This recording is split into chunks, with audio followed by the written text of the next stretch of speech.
Welcome to the Coast to Coast podcast, brought to you by Play Picks and the Lines, coming to you from the West Coast. Josh Lander, joined by my guy Nate Weitzer on the East Coast. And we are looking at player props here for Tuesday night's Game 5s. Plenty to choose from in these two games with a couple of offensive performances we feel really good about, especially in the West. But we will get into all of that. Make sure you are liked and subscribed to that page. Continue to follow along with us. We are bringing you each and every playoff game video, as well as these player props each and every day of these NBA postseason games. Also want you to head to thelines.com. Make sure you are using the NBA player props tool to shop the best odds out there on all those NBA player props. Also want you to head to play.thelines.com, where you can win a $25 Amazon gift card if you do go to that NBA Daily Pick'em Challenge. Get all of those correct, and we will send you that card. And as always, if you do still need a FanDuel or DraftKings account, head to fdpicks.com or dkpicks.com. Find those listings in your area, such as tonight's player props. Nate, let's get into it. Yeah, no surprise that Dr. Revenge, as Josh calls me, is going with Chris Paul in Game 5. Strong narrative for him to come out strong after he had two bad games in Dallas, and then his family was basically accosted in the stands, adding some fuel to the fire for this rivalry game, Game 5, huge Game 5. And as he goes back home, where he's averaging 7 more points per game in these playoffs, 23.2 points per game with a usage rate that's 5 percentage points higher, up at 25%. The first two games of this series, he put up 23.5 points per game on 62% field goal shooting. And it's not like the Mavs blitzing style completely baffled him. After Game 3, where he had 5 turnovers or 7 turnovers, right? He had just 2 turnovers and 7 dimes in 25 minutes. It's just that he fouled out and was not able to do his thing in the fourth quarter, burning, with mid-range jumpers and assists. I think we'll see a lot more of that in this game. The points prop is just 16.5 right now. When we said he's averaging 23 at home in these playoffs, that's even money. 23 in a win is plus 520 at FanDuel. I really like the juice you can get there. The double-double bonus is there too, but Dallas has done a good job of limiting his assists in the series, and the slow pace has something to do with that. He did have a double-double all 3 home games versus New Orleans, but neither against Dallas at home so far. So I think I just prefer Chris to get his points, because that is something you can certainly control more than how many assists you get. Although there should be plenty of those dimes to come here, because Phoenix has won the battle in the paint every single game in the series, because Dallas is blitzing him and trying to get him to react, and he will react by dropping dimes down low to his bigs. And because Phoenix is probably just going to score a bunch of points all over the place with CP3 orchestrating it all. Agreed. And I mean, if you like the 23 points and the win, which is just great. I mean, 23 a game at home, as we told you, and he's getting that plus the win, plus 500 on your money. You can't miss out on that. If you wanted to play it even safer and just go 18 and a win, it's still plus 176 for Chris Paul there. So I think, I would love to be able to take the assists. It's only 8.5 on DraftKings. It's only minus 130 as well to take over that. But yeah, I think however you like it, he's going to be coming out like a madman. And if you took points and assists combined, I think you'd still be relying on the points, which feel pretty low at 16.5. Why not grab them? Why not grab a bit more if you think the Suns are going to win, as confident as we are about that as well tonight? So I'm going to move it to the Eastern game here and take Jimmy again. We talk about him pretty much every game, because at this point he's doing it every single game, no matter where he is on the road, at home, etc. Over 37.5 PRA for him tonight, as he's just doing it all over the place and honestly getting you. He got 40 points last game. So that's obviously more than the total points and rebounds and assists combo combined there, minus 108, which is great. You could also talk about 25.5 points for him alone is even money on FanDuel for him to get 26. Also continues to do that at a high rate. Just some of the stuff here, there's some very spicy stuff on DraftKings as well. For him to get 30 points and 10 boards is plus 800 on DraftKings. If you want to talk about combining that with he and Embiid, who, by the way, used to be on the same team and could still be, which is ridiculous. But anyway, 30 plus points for both of them is plus 750, which I mentioned in the game video as well. I don't hate that from those two gentlemen, as I expect a bit more from Embiid as he continues to get healthier. And Jimmy, you just expect that. It's playoff Jimmy time at this point. It's the same guy that took them through the bubble. He's just on a tear, scoring 39% of his points, of his team's points while they were in Philly, because they weren't scoring very many points other than him. And he was scoring a lot, but still nobody was coming along for the ride with him. Who's going to guard guard him. I don't. He's been doing whatever he wants against Danny Green. Pretty much anybody other than Tobias, who's the only one that's really big enough with enough quickness to sort of stay, somewhat in front of him. But as long as he's able to get the switches that he wants, which he's going to continue to do he was even switching with that pick and roll with Bam, which is how he got Embiid on him for a bunch of time and was able to score on the big man, pulling up for mid ranges, not exactly, beating him at the rim mostly, but definitely hitting most of it, 6 for 9 from the field at that point, and hitting one of his 3 threes that he took while Embiid was guarding him as well. So I still like Jimmy no matter what. I'll add all the stats in there because I think he's going to continue to get close to, if not 30 points. And then you got to love him to get 8 boards and assists combined. That's easy. The fact that it's so close to even money for me is like, yeah, go ahead and grab it because Miami at home, better offense, everything.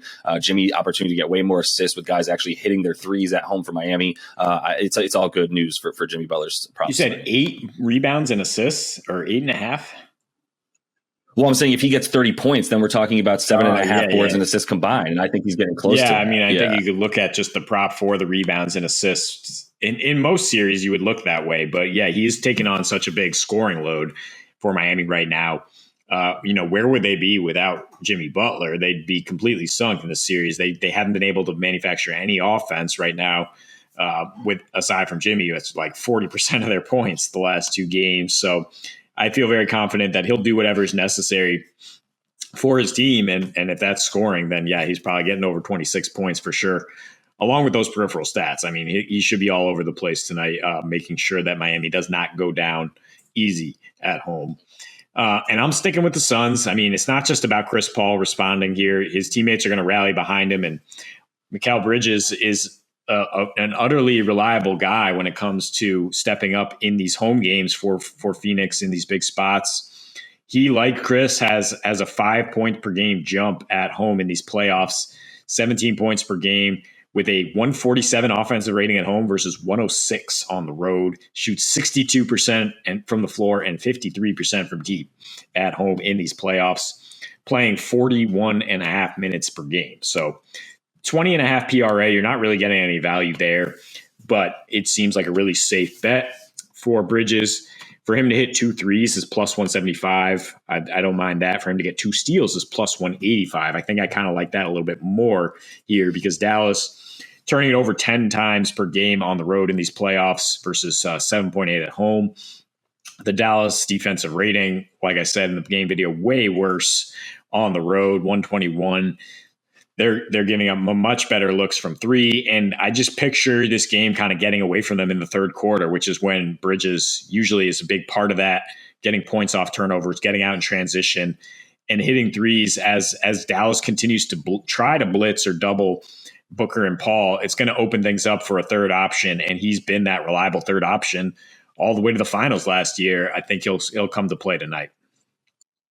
Yeah, I love what Monty Williams has been doing with him too in the playoffs, which is obviously he's a starter and one of their probably, if not their third best player, depending on where you put him against Ayton. I probably have him as their third best player, even better than Ayton at this point with how good he is all over the floor and the way his offensive game has come around. I love the fact that he's also playing against the second unit, which is why you're talking about that third quarter where you're right. He does seem to come alive because he does stay on the floor and play against that second unit while Jay Crowder stays in with the starters and fill that role for them in that starter role or in terms of that lineup. I love, it's like Mikal is sort of like he's just coming in and taking on, a bunch of kids at that point, and he's taking on guys that are not nearly as good as him because I have him ranked very highly in terms of his abilities and really even where I have him ranked in the NBA. I think he's definitely up there at this point. I'm going to finish things off in the other game as well. Stick with Miami. And there's only 2 guys you trust right now on Miami. It's Jimmy Butler, who I said earlier, and now I'm taking Bam over 29.5 points, rebounds, and assists. I think he's getting, I said this in the video, I think he's getting a little bit undervalued now because people assume that with Embiid there, he's not going to be able to do as much. And to a degree, they're not wrong that he hasn't been scoring nearly as much against Embiid. But he's gone over 30 points, rebounds, and assists in 5 of the last 7 matchups that he's had against Embiid.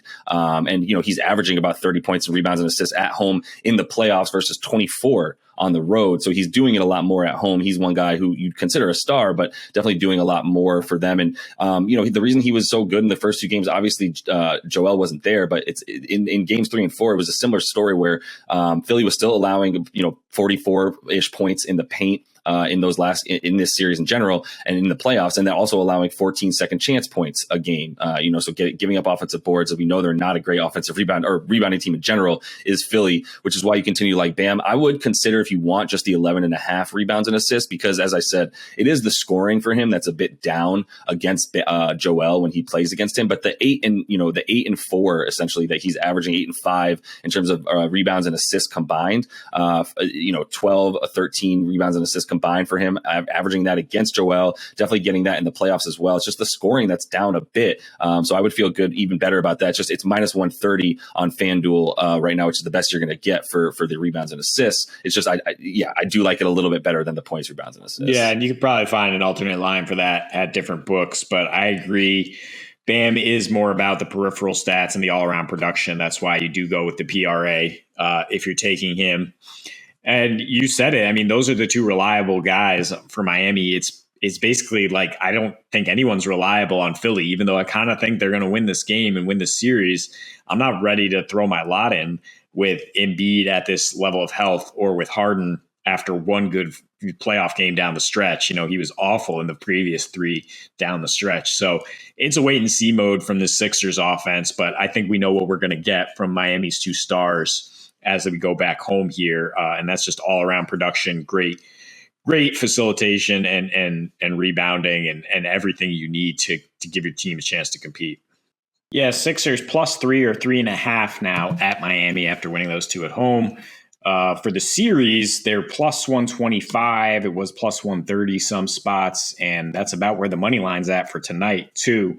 So it seems to be some parallel there in terms of if they win this game, they're probably winning the series. And then the Suns, as they go back home, are -6 against Dallas. Totals at 213 there. Got a total of 209 here in the Sixers game. I'm not really comfortable betting it, considering there's been so much variance with how these teams shoot from the perimeter. And it's really a question of how much do you buy into home road splits, or do you think it's going to continue? I mean, Philly, 22% from deep the first 2 games in Miami, 49% the last 2. And I mean, that to me is not just home road splits, right? It's Joel Embiid being back on the floor. And even though he's not full strength Joel Embiid, he's tipping the floor enough so that they're getting great shots, inspiring confidence and inspiring energy on the defensive end. Held Miami to a 103 defensive rating and held Miami to 21% from 3 after they shot the lights out in game 2. I think that's, it's somewhere between closer to that low number for Miami. I mean, neither of these teams are good 3-point shooting teams, but you look at the personnel Miami trots out there, and if they're not going to play Duncan Robinson, if Kyle Lowry's not healthy, he's like hobbling around on one leg right now. I don't think that 3-point shooting is really going to spike too much as we go back to Miami here. So I actually am. I mean, it's not that I think like on paper a half strength Embiid makes the Sixers so much better than Miami. It's just the nature of how this series is unfolded, with getting that huge lift of him coming back, then you win 2, and now you have all the confidence in the world. And that's exactly what they needed. I mean, that's what James Harden needed. He's a front-running performer, right? And when he feels like he has the arguably the MVP, the 1B MVP right behind him, he can play with that confidence. And finally down the stretch, he closed the game. 18 points on 4 for 7 from 3 after going 0 for 8 from 3 with 10 points in the previous 3 games in the fourth quarter. So yeah, Harden playing well, Maxey and Danny Green shooting well. Tobias Harris has done a good job on Jimmy Butler when he's able to stay on him. When Butler gets that switch, it's been over, but that's really all Miami's found offensively, right? Tyler Hero suddenly in a slump. Bam finding it much, much harder to score with Embiid out there. And like I said, Lowry not healthy. Oladipo still working his way back. I kind of lean towards the Sixers for the series here. If it's the same price as the money line, I think you take that and have a couple bites at the apple. But I think you can bet the Sixers in 7 at +320. I don't think this team is incapable of winning a game 7 on the road or winning this game on the road at all. They were better against the spread on the road than at home this season. It's a different story with Embiid out there when you can slow it down, when you can tip the floor, like I'm saying, rather than depending on Harden and Maxey to try to carry you in the second half. It's opened up so many more options for Doc Rivers and his staff. Like, let's reemphasize this. Doc Rivers gets slammed for his playoff performance, but he has Sam Cassell and Dave Yorger on his staff, two guys who could and probably should be head coaches somewhere else. So the Philadelphia 76ers know how to take advantage of the fact that they have Embiid, that they have plenty of talent around him, and I think they'll continue to make adjustments, make it tough for Miami to score. Like, I'd be more worried about Miami's offense with Jimmy Butler scoring 40% of their points in these last two games than I would about the Sixers continuing to do what they've done with the star power they have out there. If Harden can actually perform down the stretch like he did. If he can, yeah, big if. I mean, I don't know. The thing I'm looking at in this game here, and I don't think we're necessarily disagreeing, but I think I feel more strongly about the sort of home road splits for both teams, to be honest. Definitely in the way of Miami, in that, you know, this is a team. It's not surprising that it's a team that relies on two stars to create and to break defense down.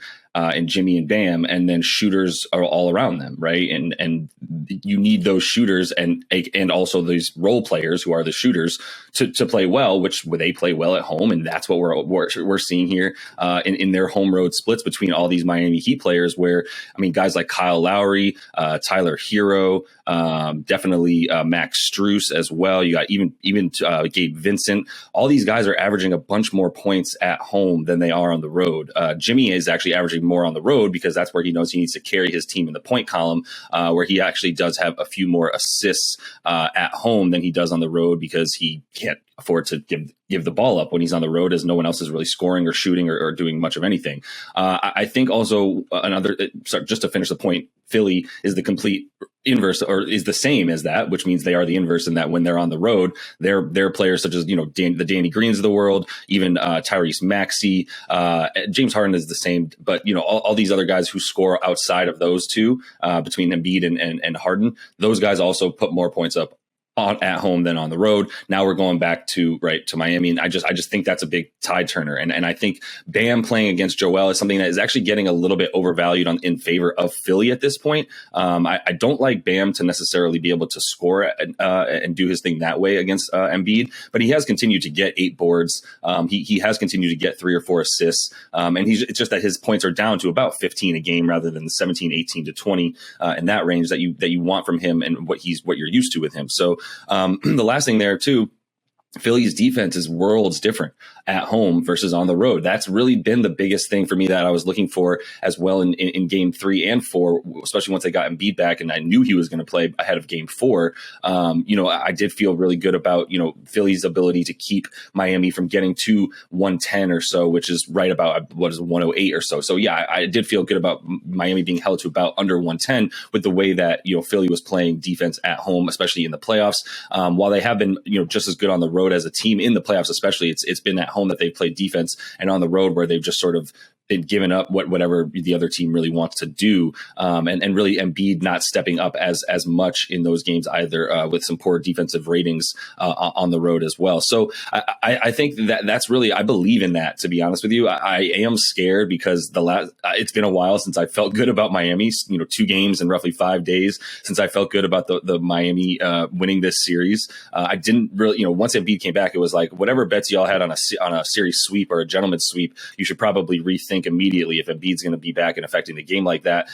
It did come down to a lot of what we said, where it's like his spiritual lift that he brought them. But in game 4, there was a lot more of regressing to the mean of what you expect from him and a team led by him, including the way that you're going to get, you know, the performance you're going to get from James Harden playing off of Embiid, which, as you said, their 3-point shooting is directly correlated to the big man who's not even pulling them. He's just imbalanced, making creating that imbalance on defense.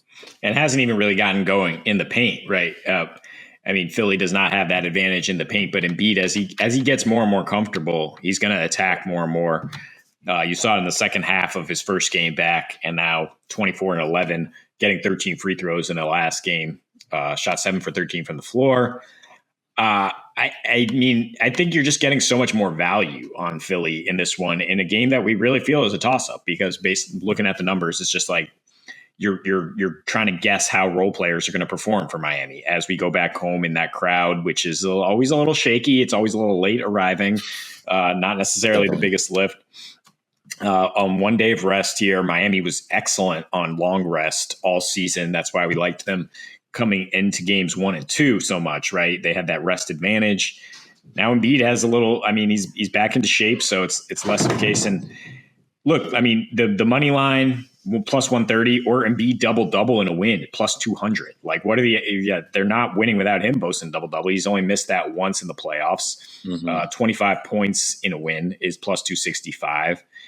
I think you're just going to lean on the big man down the stretch. That's why we'll see a slower pace probably once again.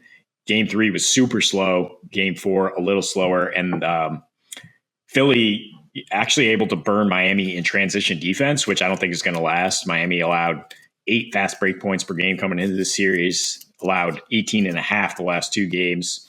So I think if anything, we're probably looking at a low scoring game down the stretch that you could maybe live bet, say it's going to get physical. So that's again why you're getting value on Philly at plus 3. You say this game could go down to the last shot. Like, it's going to be close down the stretch. I think you want that action on the underdog. And now that Embiid's out there, I don't know if I really consider them the underdog. I consider, I think they have all the momentum, and it's a good possibility they just win 4 straight here and move on to the conference finals. Yeah, I'm scared of taking Miami's with that spread. I think, to your point, this is a pick 'em, and at 3.5, that means you're definitely getting value on Philly there. You could say they have the 2 best offensive players in this series at this point, and I wouldn't hate that. And I'm not exactly a James Harden stan by any means, but if he's even close to being able to put up that 31-point double-double, near triple-double again, then they do have the 2 best offensive players in this series, and definitely the best, obviously, as the runner up to the MVP again in Embiid. I think I found something I kind of like too. We're not really going to talk about this specifically in player props, although we might talk about at least one of these guys, but there's a plus 750 prop here for Jimmy and JoJo Embiid to score 30 points, both of them. And I think that's possible for sure. I think Jimmy's proven that he's the guy that he's going to drag his team in offense. Embiid, actually, similar to Jimmy, scores more and shoots more on the road, knowing that he needs to do a bit more in that sense and have a higher usage rate. He is averaging 29 and a half a game in his 3 road playoff games so far this year. He's also averaging a bit more on the road in general over the season. So I think that might be an interesting play right there, because definitely love Jimmy. I mean, more than the splits, I believe in Phoenix responding to getting punked to a degree by this blitzing defense and rallying behind Chris Paul after what happened to his family in the stands. I mean, which is like an issue that I don't think any players have problems getting riled up about, is the fact that these entitled rich front row fans are calling them everything but a child of God, like as if they paid a bunch of money so that they can verbally abuse you all day and then to cross the line and actually like put hands on your family. Like, I can't imagine a team that's going to be more motivated now, let alone the fact that they're going back home and they need to get back on track in the series, win game 5. So I'm looking at all sorts of ways to bet the Suns to come out strong and just win. And you can get the first quarter money line with the win at about even money. You can get them to score 57 at half, even money again, and slightly worse odds, but 110 for the game. I think they're going to get there. There's a stark difference in their home road splits on the season and the playoffs, as you mentioned. I mean, on the season as well, but in the playoffs, yeah, they're scoring 117 per game at home. They absolutely lit up the Mavs in these first 2 at home. And it's not as if they couldn't adjust to the game 3 adjustment that Dallas pulled out, which was just blitzing Chris Paul and Booker. Got a lot of turnovers, but in game 4, they did kind of adjust. They just didn't hit their threes. And of course, CP3 with the foul trouble did not play more than 25 minutes. So that's going to hurt your offense down the stretch. They still got 101. Like, I think they're getting 110 in this game for sure. I think CP3 is getting over 16.5 points. And you get juicy odds. I mean, he's averaging 23 points per game in these 5 home playoff games. For him to get his 23 in a win is plus 520 at FanDuel. It's not like we talked about it with Jose Alvarado, holding him to 4 last series. what do you do the next two games? He came out and basically didn't miss a shot. Reggie Bullock is not going to clamp him down all game.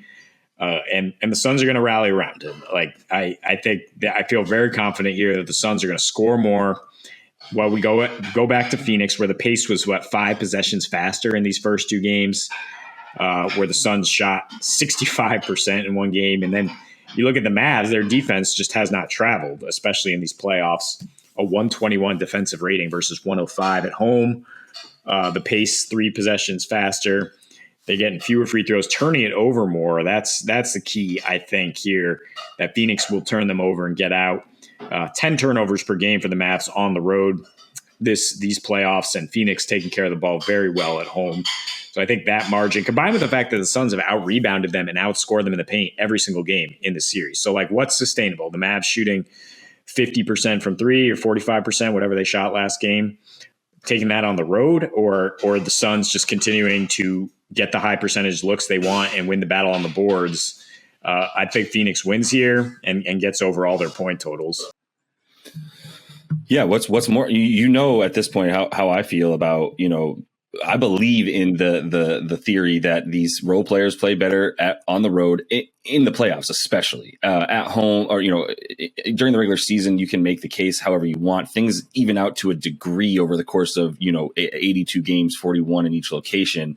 You can still have a couple point differentials in terms of your player stats on the road versus at home. But in the playoffs, it becomes a big deal, especially because you see these role players' stats drop on the road, and you see these star players, like the real true superstars, on the road. You see their stats go way up. Starting with Luka in this game, that's kind of where I look. He's unbelievable on the road at this point. In these playoffs alone, on the road so far, he's just absolutely dominated, only failing to score 30 points one time in the 4 games he's played. 35, 45, and 30 points with a bunch of double-digit rebound games in there, averaging about 7.5 assists as well. He's just doing it all.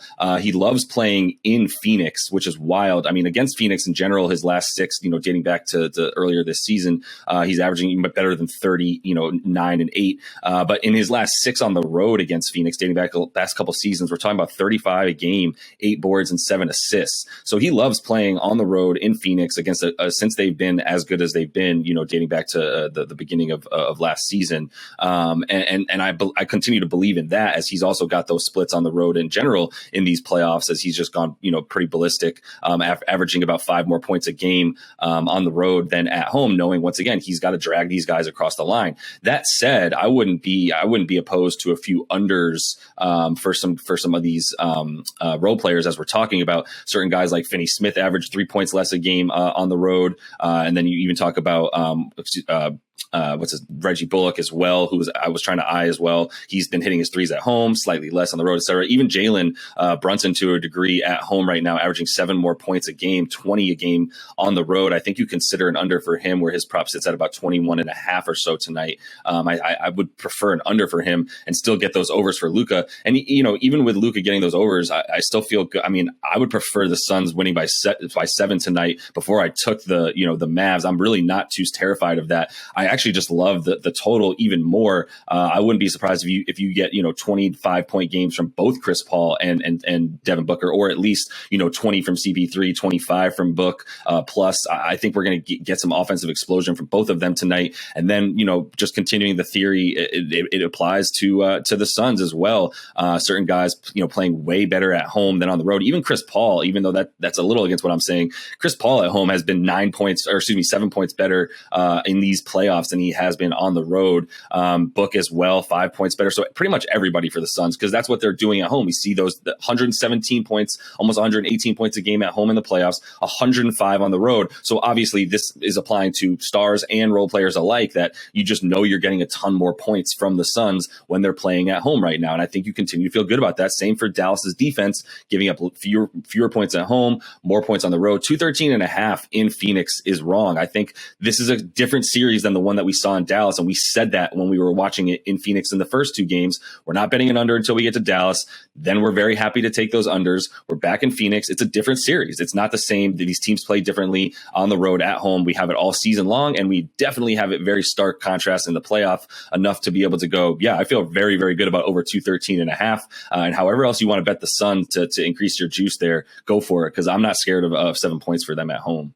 Yes, 71 points for the Suns in the second half of game 2 at home on 70% field goal shooting, compared to 45 in this last game with CP3 mostly on the bench. I think we'll see much closer to that outburst down the stretch. So if they don't come out strong, I think there's still a chance they pull away in the third quarter. There's definitely a world here where the Suns win by double digits and Luka scores 30, like you're saying. I mean, there is a correlation between Luka carrying his team and everybody else not doing anything, and then the Mavs winding up down double digits, because you got to involve everybody else. You got to get some contribution across the roster, and it just hasn't been there on the road against good teams. I'm not really saying that what they did at Utah at times, which was mostly just slow the game way down so that each possession is more valuable.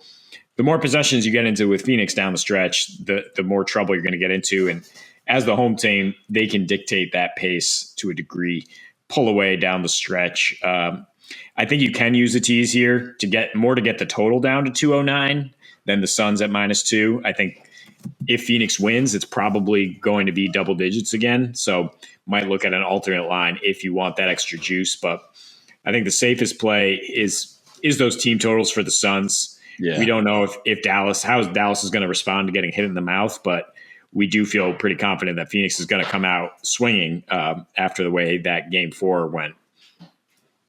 Yeah, 100%. I think that's the play right there. The the Phoenix team total at what we say 110.5. We just told you they're averaging 7 more points a game than that. I consider, putting those together there, the over 110.5 for the Suns, plus their money line, or even just taking their 6.5 points, as we said. I would consider it, man. I mean, I would still feel pretty good about getting that there and adding a little bit extra, however you wanted to do that with the Suns scoring, whomever you like scoring. Definitely the two stars, 8.5 assists right now for CP3. I think he's going to be all over the place. However you want to do it, points and assists combined, however you want to get there with him. I think, Nate, Dr. Revenge is always on it. And this is definitely a motivated game, a game that you will see a motivated CP3. And I think the same thing can be said for Devin Booker, who's got a nasty edge to him that people don't really recognize. He's definitely a shit talker. He's got, like I said, a competitive, nasty edge to him, almost similar to certain guys like Kobe, et cetera. So, at any rate, that is all the time we have for you in this one. Make sure you are liked and subscribed to that page. We've also got some player props up for you as well for tonight's games. So until we see you next, happy betting.